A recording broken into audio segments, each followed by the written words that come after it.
नमस्कार दोस्तों, स्वागत है आपके भरोसेमंद YouTube channel gold news update के नए एपिसोड में। आज दोस्तों वही हुआ जिसका डर था। जैसा हमने कल आपको बताया था कि बाजार में तूफान आने वाला है, आज मार्केट बिल्कुल वैसा ही रहा। एक तरफ दुनिया युद्ध की आग में झुलस रही है और दूसरी तरफ सोने और चांदी के भाव आज तेजी से नीचे आ रहे हैं और फिर ऊपर जा रहे हैं। लेकिन आगे बढ़ने से पहले आपसे एक जरूरी सवाल है। अगर आप अपनी राय दूसरों तक पहुंचाना चाहते हैं तो नीचे कमेंट सेक्शन में जरूर लिखें और इस वीडियो के अंत तक बताएं कि सोना चांदी खरीदने के बारे में आपकी क्या सोच है। सबसे पहले बात करते हैं आज की उस बड़ी खबर की जिसने पूरे बाजार को हिलाकर रख दिया है। दोस्तों, मिडिल ईस्ट का महासंकट अब एक और खतरनाक मोड़ पर आ गया है। ईरान ने अपने नए सुप्रीम लीडर मौजबा खामेनेई के नाम का ऐलान कर दिया है और हॉर्मुज स्ट्रेट में भारी तनाव पैदा कर दिया है। आज ईरान ने इजराइल की बड़ी कंपनियों पर जबरदस्त साइबर हमला करके उनका अहम डाटा उड़ा दिया है। इसकी वजह से पूरी दुनिया में कच्चे तेल के भाव 20% से ज्यादा उछलकर $16 से $120 प्रति बैरल के स्तर तक जा पहुंचे हैं। इस भयानक तेल संकट ने दुनिया भर में महंगाई और मंदी का गहरा डर पैदा कर दिया है। इस डर की वजह से निवेशकों को पूरा यकीन हो गया है कि अमेरिका का फेडरल रिजर्व अपनी 18 मार्च की बैठक में ब्याज दरें कतई नहीं घटाएगा।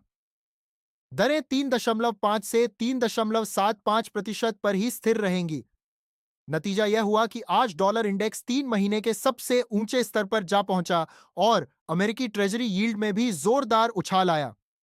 जब डॉलर ताकतवर होता है तो सोने और चांदी पर दबाव अपने आप बढ़ जाता है।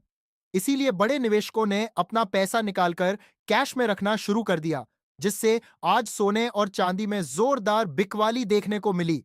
अमेरिका के शॉर्ट टर्म ट्रेजरी बॉन्ड की नीलामी में भी आज यील्ड काफी ऊंची रही, जो सोने के लिए अच्छा संकेत नहीं है। इसी माहौल में दुनिया भर के शेयर बाजार धराशायी हो गए। जापान का शेयर बाजार 7%, दक्षिण कोरिया का 8% और यूरोप के बाजार भी बुरी तरह टूट गए। इसके अलावा अमेरिका ने सेक्शन 122 लगाकर दुनिया भर पर 15% का नया ग्लोबल टैरिफ लगा दिया है, जिससे महंगाई के और बढ़ने का खतरा गहरा गया है। यूरोपियन सेंट्रल बैंक भी अब ब्याज दरें घटाने की बजाय बढ़ाने पर विचार करने लगा है। शेयर बाजार के इस भारी नुकसान की भरपाई के लिए बड़े निवेशकों ने मार्जिन कॉल के दबाव में आकर सुरक्षित माने जाने वाले सोने और चांदी को भी बेचना शुरू कर दिया। इसी बिकवाली और मजबूत डॉलर के चलते आज बाजार धड़ाम हो गया। हमारा रुपया कच्चे तेल के दबाव में डॉलर के सामने 92 रुपये 33 पैसे के अब बात करते ऐतिहासिक हैं निचले आज स्तर पर 10 आ गया मार्च है। के भारतीय फिजिकल बाजार के ताजा भाव की। चेन्नई, हैदराबाद और भुवनेश्वर में 1 किलो चांदी 2,75,000 रुपए प्रति किलो पर बिक रही है। बेंगलुरु, जयपुर, पटना और जम्मू में चांदी का भाव 2,71,000 रुपए चल रहा है। दिल्ली, मुंबई और कोलकाता में चांदी 2,72,220 रुपए प्रति किलो पर है। पूरे भारत में 1 किलो चांदी का औसत भाव 2,70,000 रुपए के आसपास बना हुआ है। दोस्तों, अगर आपने 1 लाख रुपए सिल्वर ईटीएफ में लगाए होते तो आज आप लगभग 120 रुपए के मामूली फायदे के साथ बैठे होते, क्योंकि आज चांदी के ईटीएफ ने औसतन 0.12% की हल्की बढ़त दिखाई है। वहीं गोल्ड ईटीएफ का प्रदर्शन थोड़ा बेहतर रहा और 0.30% की तेजी से कल का 1 लाख रुपए का निवेश आज 1,300 रुपए बढ़ गया है।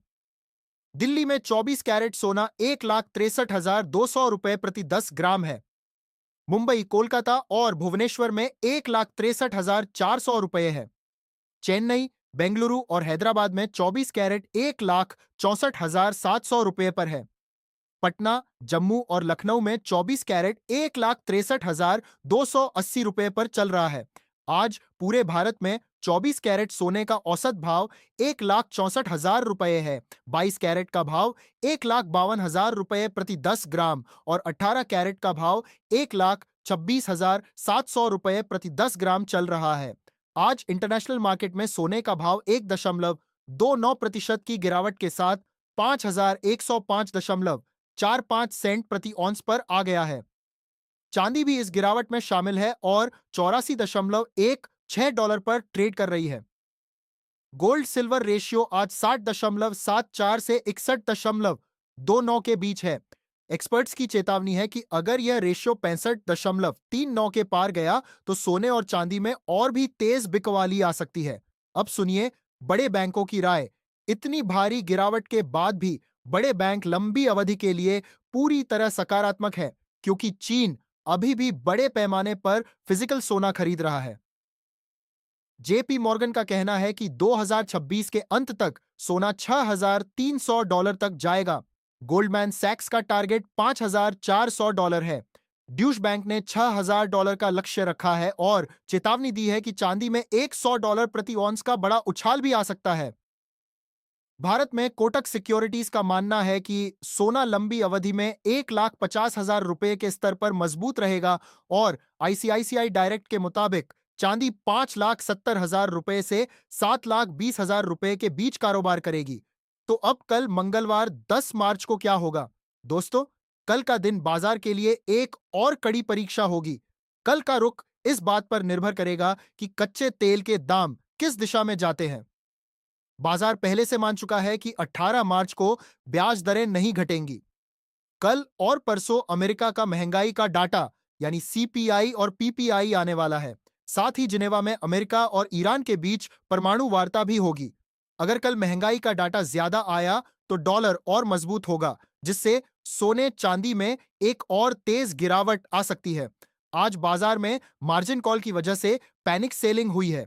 इसलिए अगर आप ईटीएफ में घाटे में हैं तो घबराकर बेचें नहीं, बल्कि लंबी अवधि का नजरिया रखें।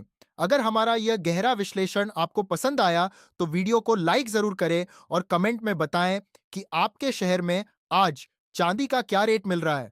मिलते हैं कल सुबह, तब तक अपना और अपने परिवार का ख्याल रखें। नमस्कार।